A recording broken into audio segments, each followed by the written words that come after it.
திருமணமாகி 3 மாசத்துல எங்க வீட்டுல ஒரு மரணம் சம்பவித்தது. எங்க அப்பா தான் எங்களுக்கு எல்லாமே. அவரே இந்த உலகத்தை விட்டு போய்விட்டார். என்ன செய்வதென்று தெரியல. நான் வாழ்ந்த நாட்களில கீழ் வீட நான் வாடிக்கூட போகிறேன், மேல நான் வாடிக்கூட போகிறேன், நடுவுல இருக்க போகிறேன். யாருடைய தயவு எனக்கு தேவைன்னு சொல்லி வாழ்ந்தங்க. ஆனா இந்த மந்திரம் செயல்பட வீடு வாசல் சொத்து சுக எல்லாவற்றையும் இழந்து நடு தெருவில தள்ளப்பட்ட எங்களை தொடவோ, எங்களை சீண்டவோ, எங்களை ஆறுதல் படுத்தவோ, எங்கள் மீது அன்பு காட்டவோ ஒருவரும் இல்லை. இதுதான் எங்கள் வாழ்க்கை. எங்க போகிறதுன்னு தெரியல. எல்லாவற்றிலும் தோல்வி, மனைவிக்கு வியாதி, குடும்பத்தில் நிம்மதி இல்லை, வீடு வாசல் எல்லாம் இழந்துட்டோம், வீட்டுக்குள்ள ஒரு மரணம், ஒரு சமாதானமும் கிடையாது, ஒரு சந்தோஷமும் கிடையாது. பெற்ற பிள்ளைய கொல்லவும் கூட மனசு வரல, நாங்களும் சாக முடியல. இப்படியே 2 ஆண்டுகள் விடுதலை இல்ல, சமாதானம் இல்ல, மகிழ்ச்சி இல்ல. மந்திரம் எங்க வாழ்க்கையை அழிச்சிருச்சு, சூனிய எங்க வாழ்க்கையை நிர்மூலமாக்கிருச்சுங்க. அப்படிப்பட்ட வேதனையில், அப்படிப்பட்ட கண்ணீரில் இருக்கும் போது இன்றைக்கு நான் எப்படி இந்த இயேசு அறிவிக்கிறேனோ, ரோட்ல நிற்கும் போது ஒரு சகோதரர் அறிவித்தா, இயேசு அற்புதம் செய்கிறவர், இயேசு விடுதலை கொடுக்கிறவர், இயேசு சமாதானம் கொடுக்கிறவர். அவன் சொன்ன வார்த்தையை கேட்டு நான் அவன் கிட்ட போய் கேட்டேன், எனக்கு சமாதானம் தருவாரா, எனக்கு நிம்மதி தருவாரா? வீடு வாசல் எல்லாம் இழந்துட்டோம், எங்க அப்பாவும் செத்து போயிட்டாரு, எனக்கு யாருமே இல்ல, இப்போ ஒரு அனாதையா நிற்கிறோம், எங்களுக்கு ஒரு விடுதலை கிடைக்குமான்னு கேட்டேன்.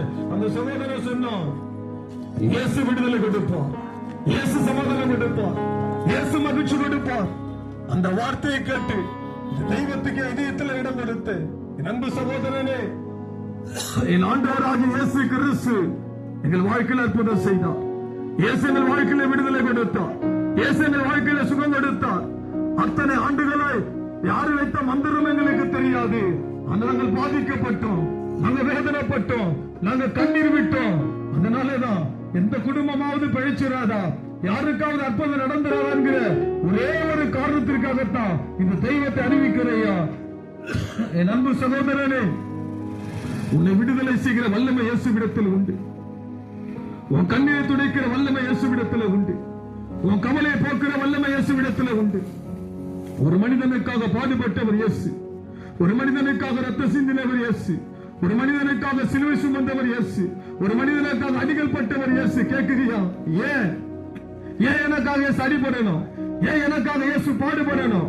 ஏன் எனக்காக இயேசு வருத்தப்படணும்? என் அன்பு சகோதரனே, ஒரு வேதனை வரும்போது, ஒரு பாடு வரும்போது, ஒரு துக்கம் வரும்போது நாம என்ன சொல்லுகிறோம்?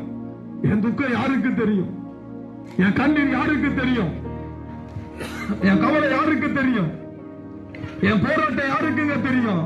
நான் சொல்லுகிறேன், உனக்காக கண்ணீர் விட்ட இயேசுவுக்கு தெரியும், உனக்காக பாடுபட்ட இயேசுவுக்கு தெரியும். சிலுவை சுமந்து உனக்காக ரத்தம் சிந்தினாரே, இந்த இயேசுவுக்கு தெரியும். சிலுவையில் 6 மணி நேரம் தங்கி தான் ரத்தத்தெல்லாம் சிந்தினாரே, இந்த தெய்வத்துக்கு தெரியும்.